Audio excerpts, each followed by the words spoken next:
નમસ્કાર દોસ્તો, હું આપનો મિત્ર દિનેશ કણેત આપ સર્વનું હાર્દિક સ્વાગત કરું છું આપના પોતાના સૈયરા પ્લેટફોર્મ કણેત ગાઈડન્સ પર. દોસ્તો, બંધારણ એસટીઆઈ માટે થઈ અને 80 દિવસનો જે પ્લાન છે એમાં આપણે અંતિમ તબક્કા ઉપર જે છે જઈ રહ્યા છે. આ અંતિમ તબક્કામાં જઈ રહ્યા છે એમાં આ 80 દિવસના પ્લાનમાં 28મો દિવસ દોસ્તો જે છે એ 5 તારીખ 11મો મહિનો અને 2025ના રોજ આપણે જોઈ રહ્યા છે. બંધારણીય સંસ્થાઓ આપણે જોઈ લીધી છે દોસ્તો. ગેરબંધારણીય સંસ્થાઓ, વૈધાનિક સંસ્થાઓ આપણે જોઈ લીધી છે. આજે આપણો લેક્ચર રહેશે અર્ધ ન્યાયિક સંસ્થાઓનો, અને ત્યારબાદ જે છે દોસ્તો આપણો લેક્ચર રહેશે વિવિધ જે છે એ પોલિસી, વિવિધ જે છે એ નીતિઓ બાબતનો. ઓકે, અને એના પછી આપણે ત્યાં દોસ્તો જે છે એ 30મો દિવસ મતલબ કે 29 જે છે એ વિવિધ પોલિસીઓનો લેક્ચર રહેશે, અને 30મો દિવસ છે એ એક પ્રકારનું રિવિઝન તમને આપીશ. ત્યારે પણ લેક્ચર તો હશે જ. અને આ 30 દિવસ પછી હું તમારી જોડે જે છે એ ચર્ચા કરવાનો છે કે મુન્ના કેટલા માર્ક આપણે 30 દિવસમાં 10 ક્વેશ્ચન રોજના સોલ્વ કર્યા હોય, 300 ક્વેશ્ચનમાંથી કેટલા ટોપિકમાંથી કેવા પ્રશ્ન તમારા સાચા પડ્યા. આ થવું જરૂરી છે કોઈ પણ ભાગે. અને એમાં આપણે ગૂગલ મીટ કરી લેશું, એટલે હું તમને પર્સનલ મેન્ટરશિપ પ્રોગ્રામ અંતર્ગત એ શીખાડીશ કે દોસ્ત કયા ટોપિકમાંથી આપણા માર્ક કપાય છે, એ ટોપિકને હજી આપણે સ્ટ્રોંગ કરવો હોય તો શું કરવું જોઈએ. પણ એના માટે પહેલી મારે તમારી જરૂરિયાત એ છે કે તમારે રોજે રોજ લેક્ચર અટેન્ડ કરી રોજે રોજ આ ટેસ્ટ આપવી જરૂરી છે. તો જ દોસ્તો તમારું મૂલ્યાંકન થઈ શકશે, અધરવાઇઝ મૂલ્યાંકન નહીં થઈ શકે. ઠીક છે, ચલો તો આપણે સ્ટાર્ટ કરીએ. અર્ધ ન્યાયિક સંસ્થા થોડો નાનો ટોપિક છે. એક લેક્ચર મેં તમને આપેલો હતો, લેક્ચર જોઈ લીધો હશે તો અત્યારે તમારા મસ્ત મજાના એમસીક્યુ પણ જે છે સોલ્વ થવાને પાત્ર હશે. ઓકે, અને અર્ધન્યાયિક સંસ્થાઓમાં પણ દોસ્તો સૌથી મોટી બાબત જો કઈ હોય તો એ કઈ છે? એનજીટી. રાઈટ? તો રાષ્ટ્રીય હરિત ટ્રિબ્યુનલ, નેશનલ ગ્રીન ટ્રિબ્યુનલ બાબતના વિધાન તપાસો. એનજીટી ની સ્થાપના રાષ્ટ્રીય હરિત ટ્રિબ્યુનલ અધિનિયમ 2010 હેઠળ થઈ. તે દીવાની પ્રક્રિયા 1908 દ્વારા નિર્ધારિત પ્રક્રિયાઓથી બંધાયેલા છે. એક એક શબ્દને ખાસ સમજવાનો, એક એક શબ્દનો મૂલ્યને ખાસ સમજવાનું. અહીંયા લખેલું છે કે ભાઈ સીઆરપીસી 1908 અંતર્ગત જે છે ક્રિમિનલ પ્રોસિજર કોડ મુજબ એની કાર્યવાહી ચાલે છે દોસ્તો, પણ પ્રક્રિયા તો એનાથી બંધાયેલા નથી. કારણ કે પ્રક્રિયા કઈ છે? તો કે કુદરતી ન્યાયના સિદ્ધાંત. આ કુદરતી ન્યાયના સિદ્ધાંતથી જે છે એ બંધાયેલા છે. ઓકે, તો આયા જે છે તમારું પહેલું વિધાન ગલત થઈ જાય. આમ જોવા જાય તો બધું સાચું આપ્યું છે. જો એનજીટી ની સ્થાપના 2010 માં થઈ, તમે કહો જી સર. એનજીટી ની કાર્યવાહી જે છે સીઆરપીસી ની કલમ સીઆરપીસી 1908 અંતર્ગત ચાલે છે, તમે કહો જી સર. પણ એક ટૂચકું મૂકી દીધું, પ્રક્રિયાથી બંધાયેલા છે નહીં દોસ્ત, પ્રક્રિયાથી બંધાયેલા નથી.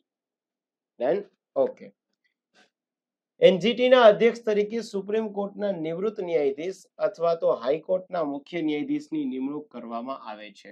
હેના? સુપ્રીમ કોર્ટના નિવૃત્ત ન્યાયાધીશ અથવા તો હાઈકોર્ટના મુખ્ય ન્યાયાધીશ જે છે એમની જે છે નિમણૂક કરવામાં આવે છે. તો સાચું છે ભાઈ. એનજીટી તેના અધિકાર ક્ષેત્ર હેઠળના પર્યાવરણીય કેસો માં અસરગ્રસ્ત વ્યક્તિઓને માત્ર વળતર આપે છે, નુકસાનની ભરપાઈ કરવાનો આદેશ આપતું નથી. નહીં ભાઈ, નુકસાનની પણ ભરપાઈ કરવાનો આદેશ જે છે એ આપે છે. તો આ ત્રીજું પણ ગલત થઈ જાય. તો હવે આપણે શું છે? સાચા વિધાનો તપાસવાના છે. તો 1 અને 3 ખોટા થઈ જાય તો સાચું માત્ર એક જ થઈ જશે. કયું દોસ્તો? તો કે બીજું સ્ટેટમેન્ટ જે છે આપણું સાચું થઈ જાય. આવી રીતે કોઈ પ્રશ્ન વધારે ટફ છે, બની શકે કે કોઈ પ્રશ્નમાં તમારે દોસ્તો નોલેજ વધારે માંગી લેવામાં આવે, તો કોઈ ચિંતા નહીં કરો ભાઈ. અલ્ટિમેટ જે છે કદાચ ક્વેશ્ચન વધારે નોલેજ માંગી લેશે દોસ્તો, એ જ હું તમને કહેવા માંગુ છું કે હું તમને સમજાવીશ એ જ દોસ્ત, કે કયા મુદ્દાઓ આપણા માટે વધારે જે છે એ ફાયદાકારક છે, કયા મુદ્દાઓ આપણા હાર્મફુલ છે. આપણા પેઇડ લેક્ચર તમે જોતા હશો તો તમને ન માત્ર ત્યાં કોમ્પિટિટિવ એક્ઝામનું, પણ તમે ડિપાર્ટમેન્ટમાં આવી અને કેવી કામગીરી કરી શકો, ડિપાર્ટમેન્ટમાં આવી અને તમારી જે કઈ બાબતની તકેદારી રાખવી જોઈએ, ઇવન ધો લાઈફના અમુક યુનિવર્સલ ટ્રુથ જે છે હું તમને સમજાવતો હોય, કારણ કે આમાં તો હું તમને યુટ્યુબમાં તો બધી 20 મિનિટ કહી શકું, ત્યાં તો આપણે બંધારણીય ગેરબંધારણીય સંસ્થાના જ દોસ્તો જે છે લગભગ કઈ નહીં હોય તો 5 થી 6 કલાકના લેક્ચર આપણા છે, હે ને? ચલો તો સેકન્ડ ક્વેશ્ચન તરફ જે છે આપણે આગળ વધીએ. ડન.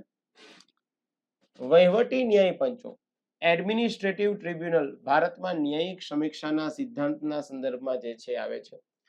ભારતીય બંધારણનો અનુચ્છેદ 323 એ છે કે સંસદને જાહેર સેવાઓ સંબંધિત વિવિધ અલગ અલગ પ્રકારના વિવાદો ના નિરાકરણ જે છે એના માટે થઈ અને ટ્રિબ્યુનલની જે છે એ સ્થાપના કરી શકાય છે.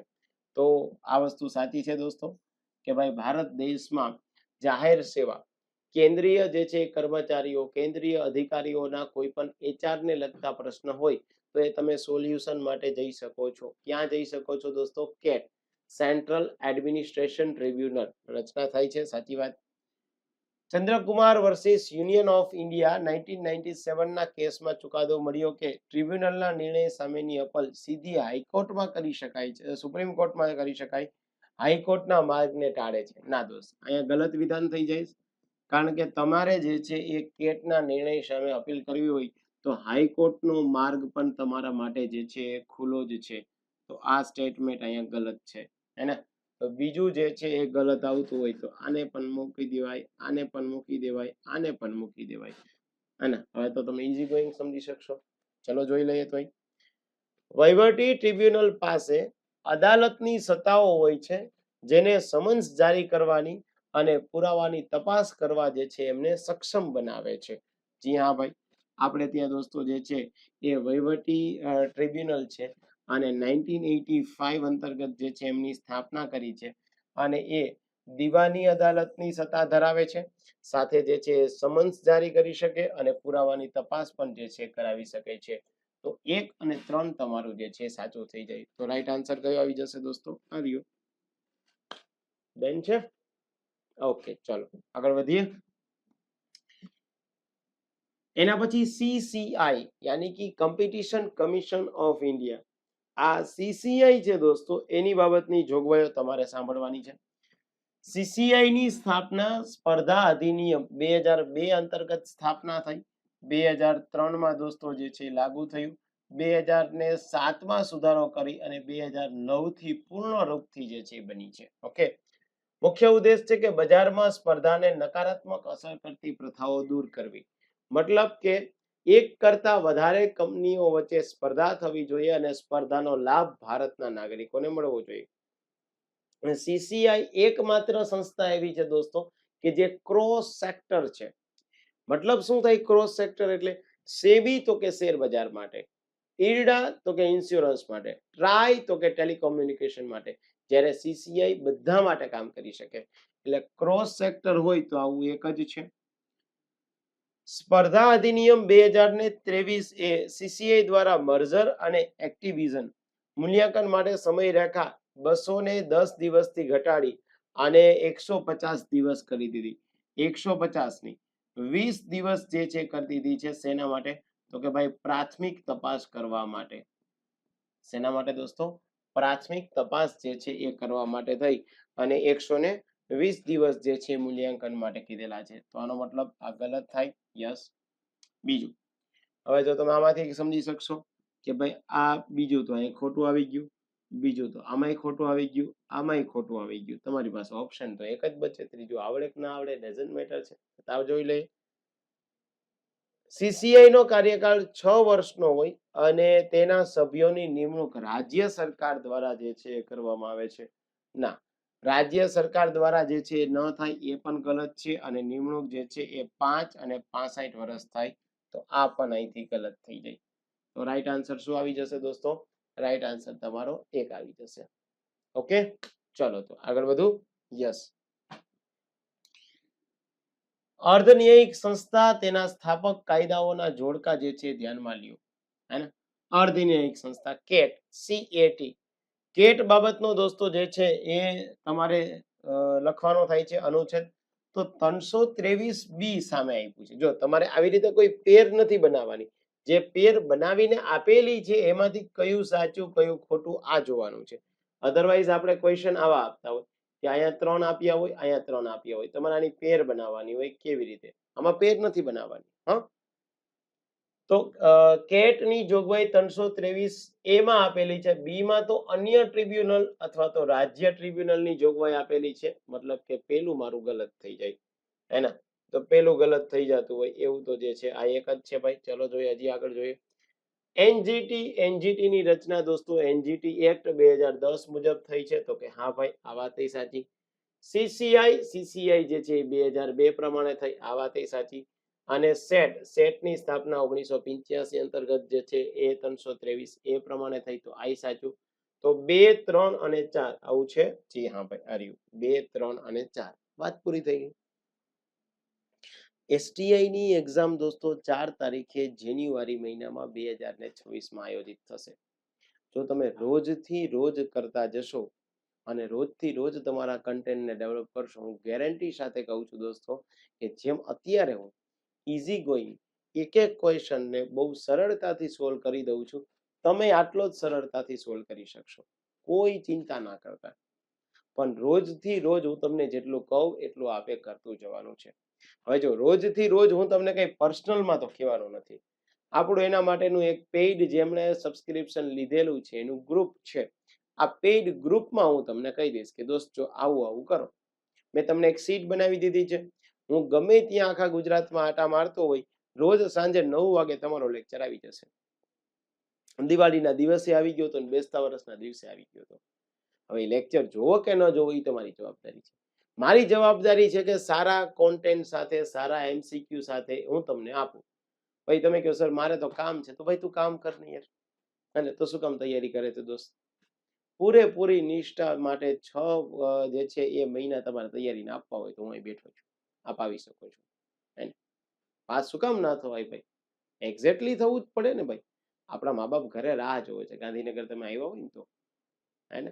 ઘરે જે છે મા બાપને અપેક્ષા છે. અને તમે પવા જેવા ઉપર છેલ્લો વાંચીને વયા જાવ, જીકેડી વાંચીને વયા જાવ.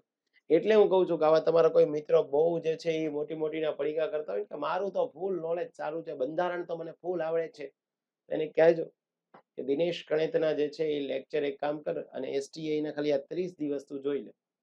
પછી તારું નોલેજ સારું ખરાબી તું ડિસાઈડ કરજે. કેટલા માર્ક આવી પાછા સીટમાં લખજે, હા, એટલે ખબર પડશે. ચલો તો આગળ વધીએ. 5મો ક્વેશ્ચન છે, અર્ધન્યાયિક સંસ્થાઓની પ્રકૃતિ ના સંદર્ભમાં જે છે એ વિધાન તપાસો. અર્ધન્યાયિક કોઈ પણ સંસ્થા હોય, ક્વાસી જ્યુડિશિયલ સંસ્થા હોય દોસ્તો, તો એ ક્વાસી જ્યુડિશિયલ સંસ્થાઓ જે છે એમના તમારે મુદ્દાઓ જે છે એ જોવાના થાય છે. પહેલું, અર્ધન્યાયિક સંસ્થાઓ ફરજિયાતપણે દીવાની અદાલતોની જેમ કાયદાના કડક અમલ અને પ્રક્રિયાના નિયમોનું પાલન કરે છે. ના, દીવાની અદાલતની વાત થાય છે 100%, પરંતુ અમલ કુદરતી ન્યાયના સિદ્ધાંત પ્રમાણે થાય. કુદરતી ન્યાયનો સિદ્ધાંત કોને કહેવાય દોસ્તો? તો કે ભાઈ કાયદાનો ભંગ થાય પછી જ તમારે જે છે એ કાર્યવાહી કરવાની. વ્યક્તિને પોતાના જે છે એ બાબતમાં રજૂઆત કરવાની જે છે એ તક આપવાની. અને શું કહેવાય? કુદરતી ન્યાયનો સિદ્ધાંત કહેવાય. તો પહેલું સ્ટેટમેન્ટ આપણું અહીંયા ગલત થાય. સંસ્થાઓ કુદરતી ન્યાયના સિદ્ધાંતનું પાલન કરવા બંધાયેલી છે, જેમ કે કોઈ પણ વ્યક્તિ પોતાના કેસમાં ન્યાયાધીશ ન હોવો જોઈએ, હે ને? તો આને યાદ રાખવાનું થાય છે. હાજી.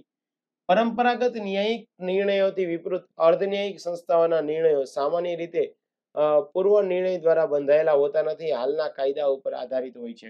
અત્યારે કોઈ પણ પ્રકારનો જે છે દોસ્તો જે કુદરતી ન્યાયનો સિદ્ધાંત હોય એ વર્તમાન સંજોગના જે કાયદા હોય તેના આધારે જે છે એ આપવામાં આવે છે. તો બીજું અને ત્રીજું જે છે સાચું છે. હજી પણ હું તમને કહું છું દોસ્તો, તમારી નોટ્સ એક વખત બની ગઈ હશે, તમે બંધારણમાં અલગ અલગ જે છે 4 બુકનું મટીરિયલ એકઠું કરશો ત્યારે તમને જે છે આપણું એક જ મટીરિયલ જોવા મળશે. તો હવે તમારા એવા કોઈ ક્વેશ્ચન છે કે હું તમને એમસીક્યુ આપું છું તમારી બુકમાં નથી, તો તમારી બુકમાં તમારે એ વસ્તુ ત્યાં સાઈડમાં નોટ ડાઉન કરી દેવાની, જેથી આવો જ ક્વેશ્ચન આની સાથે કોઈ પેરેલલ નિયર અબાઉટ ક્વેશ્ચન જે છે એ તમારી એસટીઆઈ માં પૂછાય તો વાંધો ના આવે. 2 મહિના દોસ્તો છોડી દો બધું. 2 મહિના રોજ મને 10 કલાક આપી દો અને સારી રીતે 10 કલાક આપી દો. બાકી બધું સમાજને જે કહેવું હોય તે કે, પરિવારને જે કહેવું હોય તે કે, મરી જાઓ એસટીઆઈ માટે, એને તમામ તહેવાર છોડી દો, નથી જોતા તહેવાર ભાઈ 2 મહિના માટે, પણ તૈયારી તો કરી શકાય ને ભાઈ. અને 2 મહિના માટે કદાચ તહેવાર નહીં કરીએ તો આજીવન તહેવાર કરી શકાશે. જો એકવાર STA પાસ થઈ ગયા તો, એકવાર આપણી પાસે સારું કોન્ટેન્ટ આવી ગયું તો, અને એ કન્ટેન્ટ ના આવ્યું તો રોજ દિવાળીઓ થશે ને, રોજ હોળિયું થશે. સમજાવી શકાય. પછી એ રસ્તા ઉપર જાવું ન જાવું એ તો તમારા ઉપર આધારિત છે. ચલો તો આગળ વધુ. યસ. અને તમને હજી પણ તમે કોર્સ લેવામાં બાકી હોય તો દોસ્તો કોર્સ લઈ શકો. હજી પણ તમને કહું છું, આ 1 મહિનાથી આપણે ચલાવીએ છીએ, હજી તમારી પાસે 2 મહિના છે. આપ સારામાં સારી રીતે પ્રિપેરેશન કરી શકશો જો આપ એક યોગ્ય રસ્તા ઉપર જાવ તો. અને યોગ્ય રસ્તા ઉપર ન ગયા તો નિષ્ફળતા તો નિશ્ચિત છે. આ કોર્સ દોસ્તો જે છે એ આપણો માત્ર 2500 રૂપિયામાં જે છે, જેમાં તમામ પ્રકારના વિડીયો લેક્ચર, આવું જ કન્ટેન્ટ અત્યારે હું તમને જે ભણાવી રહ્યો છું, MCQ આપું છું, એ આ બધાને આવડે છે. કેમ આવડે છે ભાઈ? કારણ કે એમને લેક્ચર જોઈ લીધા છે એટલે કહું છું, હે ને? આવું જ કન્ટેન્ટ ભણવું હોય, બીજા બધા જે છે રટા મારતા બુક બંધ કરી દેવી પડે. હું તમને મારું જ મટીરિયલ આપીશ ભાઈ. અને ઇવન તો આપણે કેવા લેક્ચર આપીએ છીએ દોસ્તો, એનો ડેમો લેક્ચર તમારે જોવો હોય, તમને એમ થાય કે સર આ બધાના જે છે મારે ડેમો લેક્ચર, આ ફેકલ્ટીઝ મિત્રો છે, તો દરેકના ડેમો લેક્ચર તમે આપણી એપ્લિકેશનમાં જે છે જોઈ શકો. જોઈ લો ડેમો લેક્ચર, ક્યાં ચિંતાનો વિષય છે ભાઈ, હે ને? પછી આપ ડિસાઈડ કરો કે હા ભાઈ હવે મારે જે છે આ કન્ટેન્ટ મને પાયારૂપ લાગે છે, હે ને? તો આપ આવી શકો છો. છઠ્ઠો ક્વેશ્ચન છે NGT બાબત. NGT અને એની ન્યાયિક જે છે એ સમીક્ષા કરવા બાબતની વાત કરે છે. NGT ને પર્યાવરણીય મુદ્દા પર વિશેષજ્ઞતા પ્રાપ્ત હોવા છતાં હાઈકોર્ટ બંધારણના અનુચ્છેદ 226 હેઠળ NGT ના નિર્ણયની પ્રાદેશિક અધિકારોની દ્રષ્ટિએ સમીક્ષા કરી શકે છે. હા ભાઈ, આવું મેં તમને ચંદ્રકુમાર કેસ કહ્યો હતો. આ ચંદ્રકુમાર કેસ સાથે જે છે એ આ બાબત સંકળાયેલી છે, તો આ સાચું છે. NGT સંસદના મૂળ અધિનિયમ પેરેન્ટ એક્ટના કાયદેસરને પડકારી શકતી નથી. ગૌણ કાયદાઓની કાયદેસરતાઓ જે છે એ ચકાસી શકે છે.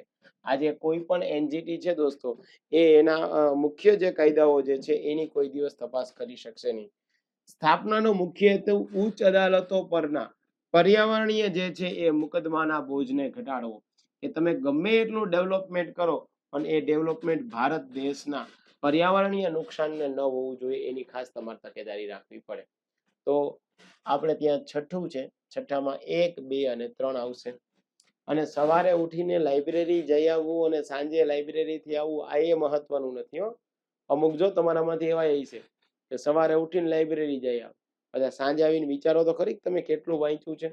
અને વાંચ્યું છે ચલો, તમે તો એ વિચારો તો ખરી તમે વાંચ્યું છે એ પરીક્ષામાં પૂછાય છે કે નથી પૂછાતું, અને આવા બધા મુદ્દાઓ બહુ મહત્વના જે છે. ચલો સાતમું, વહીવટી ટ્રિબ્યુનલ અધિનિયમ 1985 હેઠળના કેન્દ્રીય વહીવટી ટ્રિબ્યુનલના સંદર્ભમાં નીચેના વિધાન તપાસો. કેટના અધ્યક્ષ અને સભ્યોની નિમણૂક રાષ્ટ્રપતિ દ્વારા ભારતના મુખ્ય ન્યાયાધીશની સલાહ પછી જે છે કરવામાં આવે છે. કોઈ પણ કેટ છે દોસ્તો, તેમાં મુખ્ય જે છે એ ન્યાયાધીશ જે છે એ નહીં, પરંતુ રાષ્ટ્રપતિ દ્વારા નિમણૂક એક સમિતિની ભલામણના આધારે કરવામાં આવે છે. કોની આધારે? એક સમિતિની જે છે એ ભલામણના આધારે. તો આ ગલત છે. કેટના અધ્યક્ષનો કાર્યકાળ 5 વર્ષ અને 65 વર્ષનો હોય છે. આજે કોઈ પણ વ્યક્તિ દોસ્તો કેટના જે છે એ અધ્યક્ષ બને તો બટ ઓબ્વિયસ છે કેટલા વર્ષ? 5 અને 65 વર્ષ. ત્રીજું, રાજ્ય વહીવટી ટ્રિબ્યુનલ મતલબ કે SAT, સ્ટેટ એડમિનિસ્ટ્રેશન ટ્રિબ્યુનલની સ્થાપના કેન્દ્ર સરકાર રાજ્ય સરકારની વિનંતી પર જે છે એ કરી શકાય. તો હા ભાઈ, આ સાચું છે. તો 2 અને 3 સાચું હોય એવું કયું છે દોસ્તો? તો કે 2 અને 3 સાચું હોય એવું બી છે. ડન છે? ઓકે, ચલો next one. CCI competition commission of India 2000 ને દોસ્તો 23 નો સુધારો છે, હે ને? આ સુધારાઓ જે છેટલા થયા છે એ સુધારાઓ કમ્પલસરી યાદ રાખવાના, બીકોઝ CPSC ની પરીક્ષાઓમાં આવા સુધારાઓ દોસ્તો જે છે બહુ જ મહત્વાકાંક્ષી ધરાવતા હોય છે. તો આ સુધારાઓને જે છે તમારે સમજી વિચારીને જે છે આગળ વધવા પડશે. Okay, yes. 2023 ના સુધારાએ મર્જર અને એક્વિઝિશન ડીલ વેલ્યુ આધારિત થ્રેશોલ્ડ રજૂ કર્યા, જે 2000 કરોડથી વધુના મૂલ્ય માટે CCI ને જાણ કરે છે. CCI એટલે શું દોસ્તો?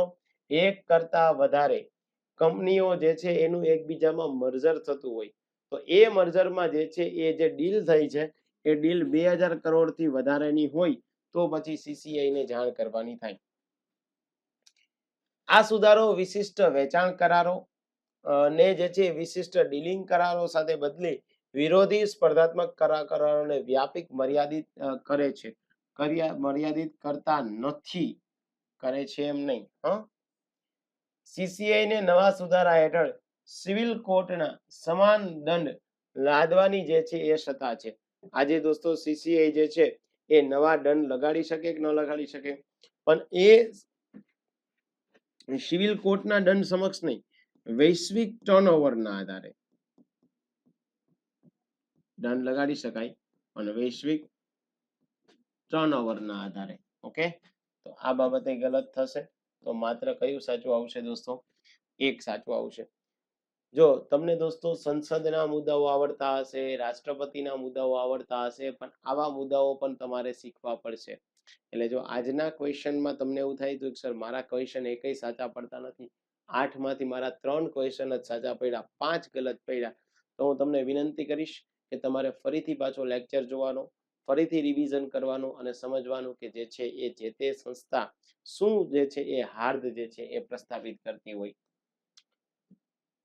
9મું, અર્ધન્યાયિક સંસ્થા અને તેની સત્તાની પ્રકૃતિની જોડકા આપો. હેના, કોઈ પણ અર્ધન્યાયિક સંસ્થાઓ છે અને એ અર્ધન્યાયિક સંસ્થાઓમાં જે અલગ અલગ પ્રકારના જોડકા છે એ કયા સાચા છે એ જોવાનું છે.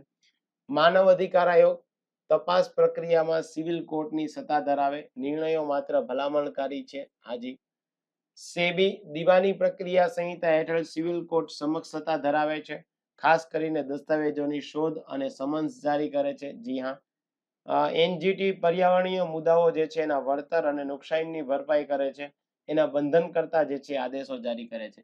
તો પહેલું, બીજું અને ત્રીજું ત્રણેય જે છે એ સાચા થઈ જાય. તો રાઈટ આન્સર દોસ્તો તમારો કયો આવી જશે?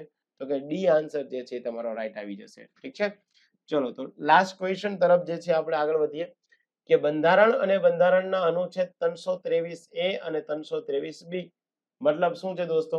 323માં જે છે આપણને શું આપેલું હોય તો કે આપણે ત્યાં જે છે કેટની જોગવાઈ કરેલી છે, અને 323B એમાં શું આપેલું છે તો કે અન્ય જે છે એ ટ્રિબ્યુનલની જે છે એ જોગવાઈ કરેલી છે. તો એમાં જે છે તમારે યાદ એ રાખવાનું થાય છે 323 એ માત્ર સંસદને ટ્રિબ્યુનલની સ્થાપનાની સત્તા આપે છે, મુખ્યત્વે જાહેર સેવામાં નિમણૂક અને સેવા શરતો સંબંધિત વિવાદો હોય છે. તો કે હા. 323B સંસદ અને વિધાનમંડળ બંનેને ટ્રિબ્યુનલ સ્થાપિત કરવાની સત્તા, જેમાં કરવેરા, જમીન સુધારા, ભાડૂત અધિકારો વગેરે આવે છે. તો કે હા. 323B હેઠળ સ્થાપાયેલ ટ્રિબ્યુનલની વંશવેલા પ્રણાલી કેટ કરતા વધુ જટિલ છે અને પદાનુક્રમની મર્યાદાઓ જે છે હોય છે. ના, આવું કશું નથી. તો મારો આન્સર જે છે કયો આવશે દોસ્તો? તો કે જે છે એ 10માં સી આન્સર જે છે મારો સાચો પડવાનો છે. ડન છે. તો આજનો આપણે દોસ્તો જે છે એ આ 28મો દિવસ, ડે 28 આપણે કમ્પ્લીટ કરીએ છીએ, અને આવતીકાલે જે છે 29 ડેઝ, અને ત્યાર પછી 30મા દિવસે જે છે આખા બંધારણનું રિવિઝન હશે. ઠીક છે. આવતીકાલે વિવિધ નીતિઓ, અને નીતિઓમાં ખાસ તમારે આરટીઆઈ જે છે એનો લેક્ચર મેં મૂકેલો છે, આરટીઆઈ નો લેક્ચર જોવાનો છે. આરટીઆઈ ના લેક્ચરમાંથી ઓછામાં ઓછા 4 કે 5 ક્વેશ્ચન જે છે હું આપને પૂછીશ. ડન છે. 10 ક્વેશ્ચન હશે, અને નવા મિત્રો જે છે એમને કહી દઉં છું કે રોજ 9 વાગ્યાના ટકોરે જે છે આપણા લેક્ચર હોય છે. 9 વાગ્યાના ટકોરે તમારે આવી જ જવાનું હોય છે, અને મસ્ત મજાના જે છે લેક્ચર્સ, અને પીડીએફ પણ દોસ્તો જે છે એ 29 ડેઝ જે છે એ આવતીકાલે છે. આજે 28 દિવસ થયા છે, બધાની પીડીએફ જે છે હું આપણી એપ્લિકેશનમાં અપલોડ કરાવી દઉં છું. ઠીક છે, ચલો તો આવજો, bye bye, C yeah, thank you very much દોસ્તો.